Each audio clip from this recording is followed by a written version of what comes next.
Hello everyone. This is the second video of NEET PG Daily Dose. So, let us move on to the questions. The first question here is, a patient underwent parotidectomy 2 weeks back, now complaining of sweating and flushing of skin over the cheek during mastication. Which nerve is involved in this case? Option A is auriculotemporal nerve. Option B is great auricular nerve. Option C is inferior alveolar nerve. And option D is cauda tympani nerve. So please pause the video and think about the answer. Let us move on to the answer now. Of course, option A, auriculotemporal nerve, is the correct option because here the detailing is sweating and flushing of cheek during mastication after parotidectomy. So this is of course Frey syndrome, and it is mainly due to abnormal regeneration of auriculotemporal nerve fibers after an injury or surgery near the parotid. So let us look onto the mechanism. So this is a mechanism. So this is a normal auriculotemporal nerve, and here there is an abnormal condition or a Frey syndrome. So auriculotemporal nerve is a branch of mandibular nerve. So this is the auriculotemporal nerve. Okay. So here what happens is that normally it is having a sympathetic supply and also a parasympathetic supply. Sympathetic supply is to blood vessels and also sweat glands. Here in the blood vessels it has a vasoconstrictor effect, and sweat glands it's secretory effect, and parasympathetic fibers are also present. It supplies us to this parotid gland. Okay, parotid gland, it has a function of, it stimulates the salivary secretion. Is that clear? Yes. So what happens is that in after a surgery or there is an injury to this nearby structures of this parotid, what happens, this parasympathetic supply is often cut or injured. So what happens when it regenerates, it often connects mistakenly to here, the sweat glands. So whenever there is thought of food or mastication, so during that process, instead of this saliva, it secretes sweating and often flushing or redness. So that is a mechanism of this Frey syndrome. I hope you got it. So moving on to the next question. The second question is that a 35-year-old patient with a brainstem lesion shows impaired skilled hand movements but preserved posture and balance. Which descending tract is least concerned with proximal muscle movements and posture? So option A is rubrospinal tract, option B is tectospinal tract, option C is reticulospinal tract, and option D is vestibulospinal tract. Always listen here, that is the descending tract which is least concerned is asked. Okay, so pause and think. Let us move on to the answer. The correct option is rubrospinal tract. So rubrospinal tract is least concerned here because it mainly affects the distal flexors. So here in this question we have two detailing, that is impaired skilled hand movements and also that is impaired. Okay, skilled hand movements is impaired. So that is fine motor control is affected. So next is posture and balance is intact.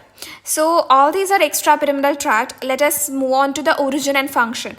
The first one is rubrospinal tract. It originates from the red nucleus and it has a function of flexion in the distal limb muscles. It is not proximal, it is distal.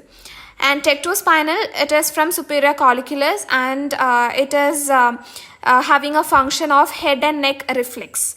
According to the stimulus. Then we have, it is also proximal. Okay, then we have this reticulospinal. It is from reticular formation, often have the regulatory function of muscle tone, posture and locomotion. Vestibulospinal, it has vestibular nucleus. It is originating from vestibular nucleus. It has a posture and balance function. So here the least affected tract is mainly rubrospinal because it is mainly concerned with the distal muscles. Okay, so I hope this is also clear. Moving on to the next question, that is third question. A cancer cell survival is enhanced by which of the following events?